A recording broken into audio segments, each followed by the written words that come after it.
Good morning, my fellow Americans. Season after season, year after year, the tides have come in and out of New York Harbor. Long before the name New York had ever been spoken, Lenape dugouts crossed these currents.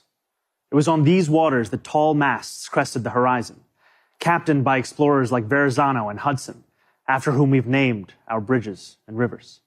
And ever since, ships full of travelers weary from long journeys have passed through the Narrows, the winds of the Atlantic at their backs. When those passengers lifted their heads to glimpse what lies just beyond the waves, what did they see? They saw land, lush and teeming with life. They saw men waiting at the docks to take them into bondage. They saw tenements rife with squalor. They saw industry rumbling with activity, steam and smoke rising, a city on the move. They saw a towering monument to freedom, her torch glowing worldwide welcome. They saw New York City. They saw America. Tomorrow, our nation marks 250 years since we declared our independence. 250 years of a grand experiment in self-governance, an experiment so audacious that some in 1776 doubted it would last more than a few years, let alone a quarter of a millennium. From Lexington to Los Angeles, Selma to Seneca Falls, Morrisania to Midwood, Americans will come together for a day, just as we do each year. Families will gather around the grill. Fireworks will fill the night sky. This will be no ordinary day of celebration. 250 years presents a rare opportunity for more than 340 million people to turn together, both towards one another and towards ourselves, to take measure of who we are as a nation. When we look at America, what do we see? Here at City Hall, as I sit behind George Washington's desk, alongside new Americans who came to this country, I cannot see all of America. But like so many who came before, I can see New York City. The city I see today looks very different than the one that greeted George Washington. In July of 1776, our city simmered under the yoke of oppression. The British had imposed a colonial rule so repressive that 250 years ago, 80 miles south, a small group of newspaper editors, farmers, and soldiers signed their names on a document declaring truths that feel self-evident now, but were revolutionary then, establishing the ideals our nation still strives to fulfill. The British did not take it well. War broke out, and that August, as the largest battle of the Revolutionary War unfolded in Brooklyn, batteries on Governor's Island took aim at British ships anchored just offshore. We were outgunned, we were outmanned, and we were soundly defeated. After only a few months, it appeared our fledgling attempt at democracy was on the precipice of collapse. But that night, with the moon overhead, thousands of our soldiers silently climbed into ferries and flat-bottom boats and escaped to Manhattan. The Continental Army survived to fight another day. Independence may have been declared in Philadelphia, but it was rescued in New York City. George Washington was the last to leave Brooklyn. As he waited at the river's edge, the sun beginning its rise, he would have looked out over New York City's waters and seen what so many have seen in the 250 years since, an opportunity to begin anew. Those opportunities, like everything in New York City, are not given. They are won. In 1838, 11 years after New York outlawed slavery, a recently emancipated black man by the name of James Weeks sought to begin anew as well, and to help hundreds of others do the same. He bought property in Brooklyn, won himself the right to vote, and sold lots to others newly freed.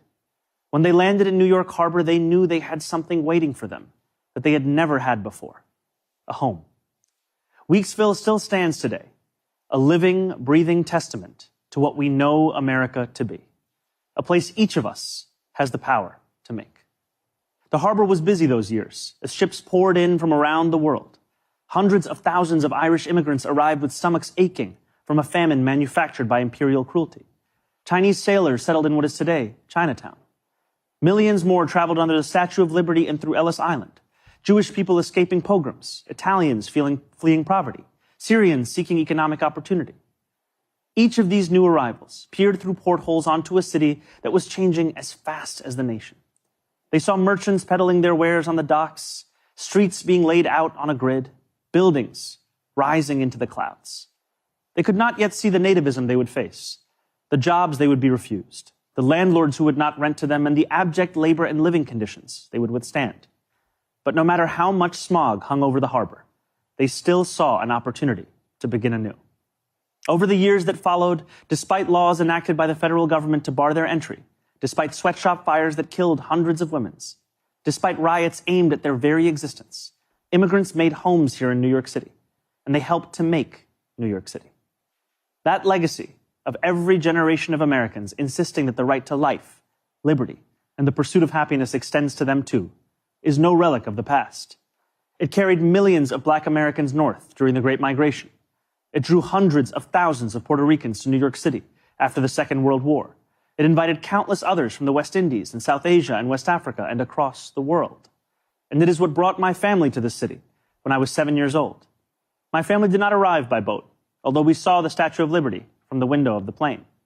Even from the air, we could make out the promise of America, the promise of the beautiful patriotic work of rendering America, year after year, a little more faithful to its founding ideals.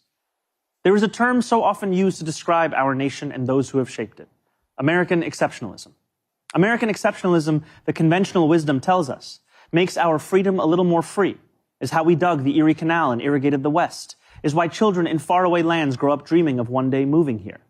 And yet the irony is that the story of America has so often been written by those who were told by others with power and influence and wealth that they were anything but exceptional. For generation after generation, we have been told that when the world has sent its people to our shores, it has not sent its best.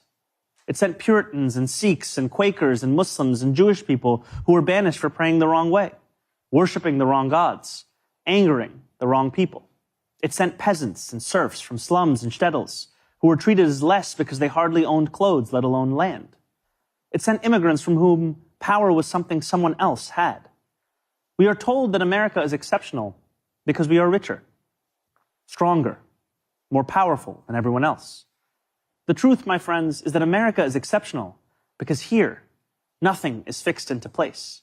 The frontier may be closed, we may have walked on the moon, but the work of fulfilling the values first enshrined in the Declaration of Independence, that work endures, and it belongs to us all. It belongs too to our newest Americans, those standing here with me today, all of whom were recently naturalized.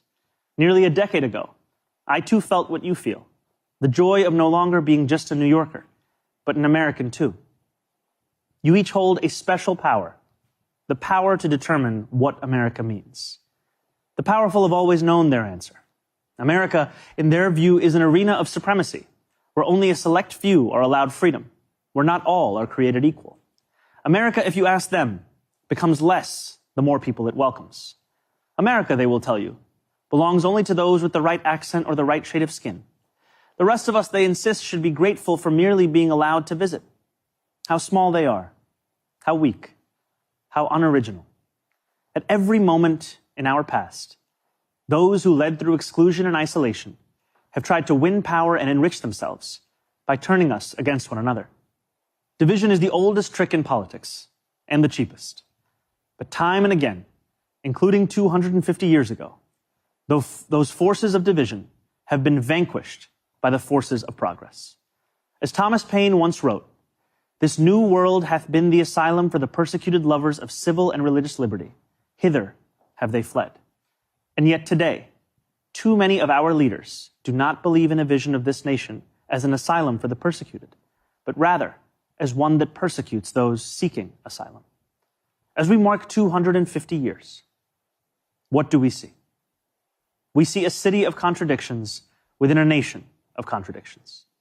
We see the wealthiest country in the history of the world, one where children go to sleep hungry while the world's first trillionaire hungers for more.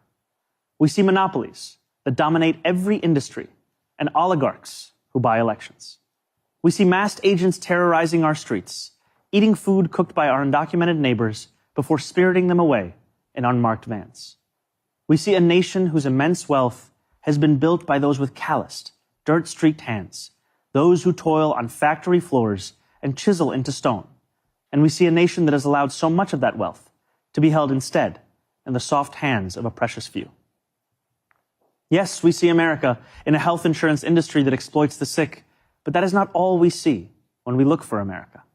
We see it too in the nurse who works a double shift and then stops on her way home to check on an ailing neighbor.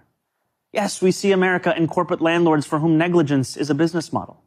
We see it too in the father who tucks his children into bed beneath a ceiling stained with leaks, who wakes before dawn to go to work and still believes his country can do better by his family. Yes, we see America when we spend our tax dollars on bombs and bailouts, when we sell our elections to the highest bidder. Yet we see it just as clearly in every American who still believes this country belongs to we, the people. We see America each time neighbors link arms with neighbors, without asking how long they have lived here or what papers they have, as ICE invades our neighborhoods. We see America each time those young and old stand in the beating rain or the stifling heat to cast their ballots. We see America each time working people demand more, not just for themselves, but for their fellow Americans. There are some who respond to those who ask for more from America with a simple refrain. Love it or leave it, they say. But patriotism has never been about pretending our nation is without flaws. Patriotism is every act of righteous dissent. It is every march led under the heavy sun. It is every protest held a decade before its time. It is precisely because we love this nation that we will not leave it. After all, who loves America more than those who have sacrificed so much to make it free? Today, I think not only of the 4th of July, I think too of the 9th of July. 5 days after the Declaration of Independence was signed, it arrived here in our New York City. Redcoats had disembarked on Staten Island. More than 100 British ships loomed just offshore. Across this city, the Continental Army prepared for an invasion. George Washington commanded his brigades to assemble just a few feet from this building. It was known then as the Commons. Today, we call it City Hall Park. There, within range of British guns, Washington ordered his generals to read the Declaration aloud. And with the world's mightiest empire poised to attack, Washington told the people of New York City what we will celebrate tomorrow, that we had declared our independence, that freedom was within reach. That evening, danger loomed. Conflict was not a question, but a certainty.